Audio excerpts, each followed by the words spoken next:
Hi everyone, today I am going to inform you about KCET document verification slip. Before that, those who are watching my videos first time, do subscribe and like the videos and do share the videos with your friends. ಆತ್ಮೀಯ ವಿದ್ಯಾರ್ಥಿಗಳೇ, ನಿಮಗೆಲ್ಲ ಗೊತ್ತಿರೋ ಹಾಗೆ ನಿನ್ನೆ ತಾನೇ KEA ಇಲಾಖೆಯು CET ಪರಿಶೀಲನಾ ಚೀಟಿಯನ್ನು ಬಿಡುಗಡೆ ಮಾಡಿದೆ ಅಧಿಕೃತವಾಗಿ.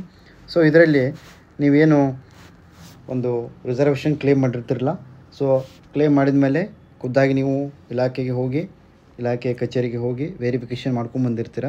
ಸೊ ಯಾವೆಲ್ಲ ಡಾಕ್ಯುಮೆಂಟಲ್ಲಿ ನೀವು ವೆರಿಫಿಕೇಷನ್ ಮಾಡ್ಕೊಂಡಿದ್ದೀರಾ, ಸೊ ಯಾವುದು ನಿಮಗೆ ಡಾಕ್ಯುಮೆಂಟ್ ಅಂದರೆ ರಿಸರ್ವೇಷನ್ನು ಅಪ್ಲಿಕೇಬಲ್ ಆಗುತ್ತೆ ಅಂತ ಅವರು ಇಲಾಖೆಯು ಕೊನೆಯದಾಗಿ ಮತ್ತೊಮ್ಮೆ ಒಂದು ವೆರಿಫಿಕೇಷನ್ ಸ್ಲಿಪ್ಪನ್ನು ಬಿಟ್ಟಿದ್ದಾರೆ.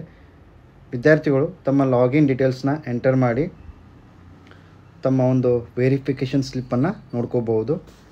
ಮತ್ತು ಅದರಲ್ಲಿ ಕೂಡ ಏನಾದರೂ ಚೇಂಜಸ್ ಇದ್ದರೆ ನೀವು ಮತ್ತೆ ಇಲಾಖೆಯೇ ಒಂದು ಸಮಯ ಕೊಡ್ತದೆ, ಆ ಒಂದು ಸಮಯದಲ್ಲಿ ನೀವು ಚೇಂಜಸ್ ಮಾಡ್ಕೋಬೋದು.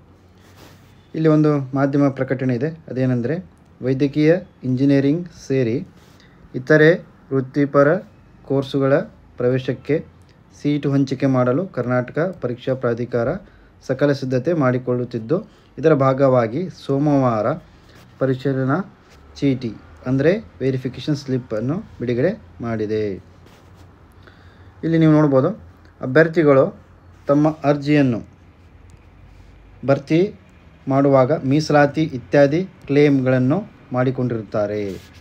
ಅವೆಲ್ಲವೂ ಈ ಚೀಟಿಯಲ್ಲಿ ಉಲ್ಲೇಖವಾಗಿದೆಯೋ ಇಲ್ಲವೋ ಎಂಬುದನ್ನು ಪರಿಶೀಲಿಸಿಕೊಳ್ಳಬೇಕು. ಓಕೆ, ನೀವು ನಿಮ್ಮದು ಕ್ಲೇಮ್ಡ್ ರಿಸರ್ವೇಷನ್ ಇದಾವೋ ಇಲ್ಲೋ ಅಂತ ನೋಡ್ಕೋಬೇಕು. ಈ ಚೀಟಿಯಲ್ಲಿನ ಕ್ಲೇಮ್ ಪ್ರಕಾರವೇ ಸೀಟು ಹಂಚಿಕೆ ಮಾಡಲಾಗುತ್ತದೆ ಎಂದು ಪ್ರಾಧಿಕಾರದ ಕಾರ್ಯನಿರ್ವಾಹಕ ನಿರ್ದೇಶಕ ಎಚ್ ಪ್ರಸನ್ನ ತಿಳಿಸಿದ್ದಾರೆ. ಅಂದರೆ ನೀವೇನೇನು ಕ್ಲೇಮ್ ಮಾಡಿ ವೆರಿಫೈ ಆಗಿ ನಿಮಗೆ ಒಂದು ಸ್ಲಿಪ್ ಕೊಟ್ಟಿದ್ದಾರಲ್ಲೇ, ಅದರ ಸ್ಲಿಪ್ಪಲ್ಲಿ ಏನಿರ್ತದೆ ಆ ಪ್ರಕಾರ ನಿಮಗೆ ರಿಸರ್ವೇಷನ್ನ ಅಪ್ಲಿಕೇಬಲ್ ಆಗ್ತದೆ.